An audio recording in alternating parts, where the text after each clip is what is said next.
الرحمن الرحیم الحمدللہ والصلاۃ علی رسول اللہ من ملکا ذا رحم محرم. اس حدیث پاک میں یہ پوری حدیث پاک نہیں ہے، حدیث پاک کا ایک حصہ ہے اور یہ شرط ہے، آگے جزا ہے.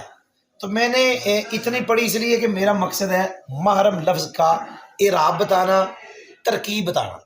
جی اعراب ہے جس کے نیچے کسرہ ہے، جی ترکیب ہے کہ یہ صفت ہے جی کس کی؟ ذا رحمن کی. کان کھڑے کر لو بھائی. جی یہ کیا ہو گیا؟ ذا رحمن، ذا حالت نسبی الف کے ساتھ، جی جی مضاف مضاف الیہ مل کے موصوف. کیا کہا؟ موصوف. اور محرم صفت. جی یہ کیا ہو گیا؟ موصوف منصوب اور صفت مجرور. جی جی اتھی ہو جی. نواں لفظ ہے، یہ لفظ ہے جر جی جوار.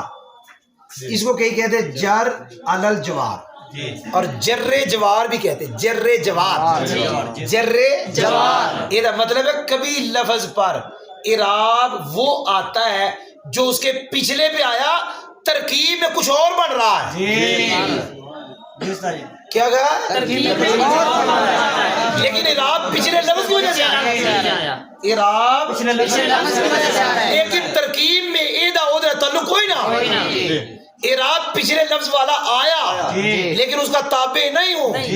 یہ محرمین پہ کسرہ یہ آیا اس جوار کی وجہ سے اور پڑوسی کی وجہ سے، لیکن پڑوسی کا لگتا کچھ نہیں سوائے پڑوسی کے.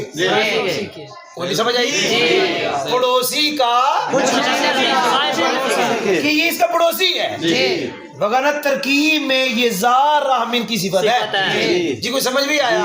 تو نواں لفظ ہے جر جوار. جر جوار، جوار کا جر یا جر علل جوار، پڑوسی ہونے کی بنیاد پہ جر. جی کوئی سمجھ بھی آیا؟ تو یہ جو جر آیا یہ اس کی صفت نہیں ہے، یہ صفت ہے ذا رحمن. جی کوئی سمجھ بھی آیا؟ الحمدللہ.